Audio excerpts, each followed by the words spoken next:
When a person begins to get beyond themselves, the only thing they're left as is pure consciousness. They're left as an awareness, aware that they're aware in infinite space. Now, the quantum field is an invisible field of information that transcends time and space. In other words, there's no people there, there's no bodies, there's no things, there's no places, there isn't even time. So take away the earth, take away the moon, take away the stars, take away the light from the stars, take away the galaxies, take away everything material. And what are you left with? Just an infinite space of nothing physical. That is the quantum field. But just because you can't see something doesn't mean it doesn't exist. So you can only experience that field with your awareness. Now, getting people to that elegant moment, we can only talk around. You have to practice doing it. And now I'm happy to say, after 6 years of laboring with people to get beyond themselves and to be able to slow their brainwaves down from that beta brainwave pattern, that high beta brainwave pattern, into alpha and theta, the whole purpose of meditation is to get beyond the analytical mind. And what separates the conscious mind from the subconscious mind is the analytical mind. So then, as people begin to slow down their brainwave patterns, they're actually entering the operating system where all those hardwired attitudes and automatic habits and programs and emotional reactions and addictions exist. Now they can begin to make measurable changes.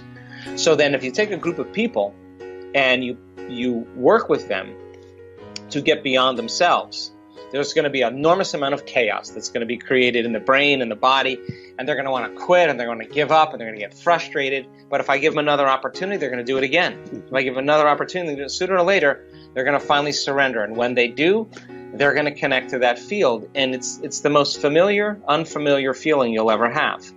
It's a level of coherence or order, because as you get closer and closer to that field as an awareness, you experience greater and greater degrees of oneness and wholeness and less separation.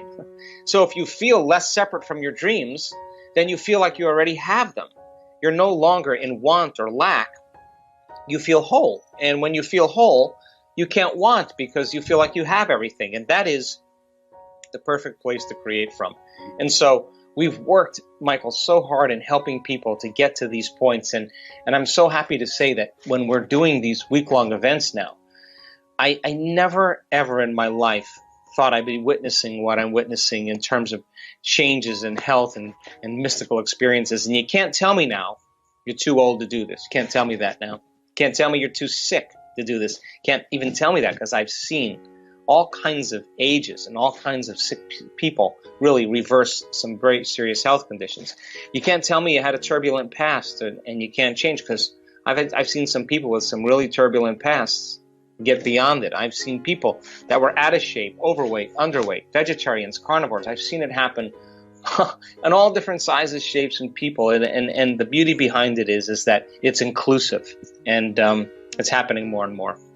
One of the things that we do is we teach people that very simple meditation of finding the elegant sweet spot of the generous present moment.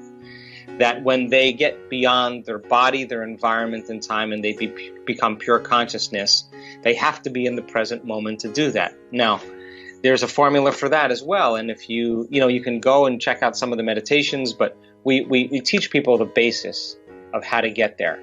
Heart coherence is another way to begin to slow your brainwave patterns down. When you're feeling with your heart, I always say the brain thinks, but the heart knows. When you're feeling with your heart, and you're trusting the intuition of your heart, that's because your energetic field is tapping into information, and your heart becomes the compass for you to know. So then when you lead with your heart in your life, it's very different than leading from any other place. So if you're going to believe in a future that you're creating with all of your heart, it better be open and activated. So heart coherence is another way. We have certain breathing techniques that we teach people that help to slow their brainwave patterns down to get into that place.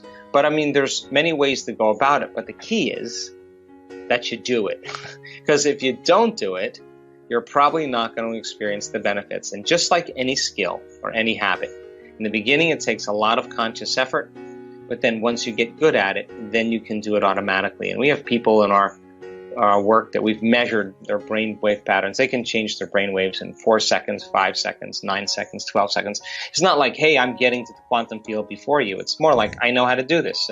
I've been doing it. I know how to get there. It's a skill. And that becomes highly effective and important when you're at a balance and you need to make your way back to balance.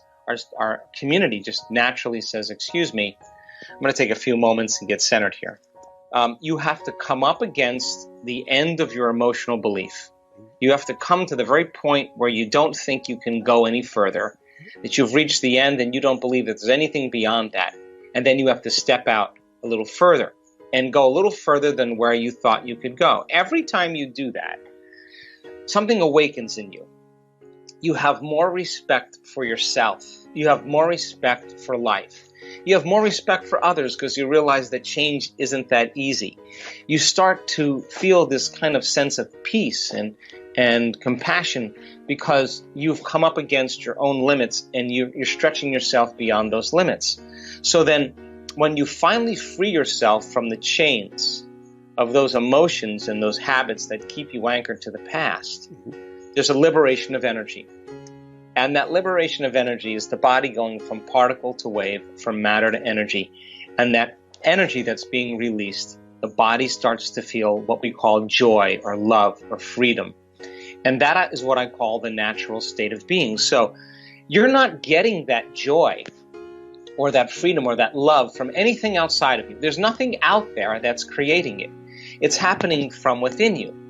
So then we see then in our research, when people really start to cross that river of change and start to break through, and they begin to activate certain latent systems in their brain, and those latent systems start signaling oxytocin, the love chemical. Oxytocin signals nitric oxide.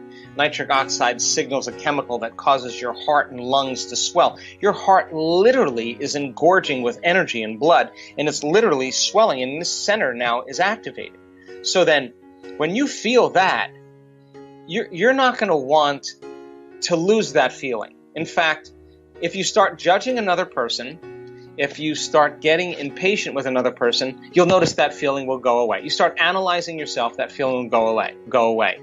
So then it makes sense then that when you feel that level of wholeness, that you feel so whole that you wouldn't want to lose the feeling, then self-love leads to allowing, which means I'm just going to allow you because I'm so in love with myself, I can allow you. When I'm not in love with me, I'm going to pick you apart. But the more in love I am with myself, the more love and appreciation I have for all things. I am no longer in the same energy as my enemy, the same energy as my coworker that I despise. I'm in a different energy.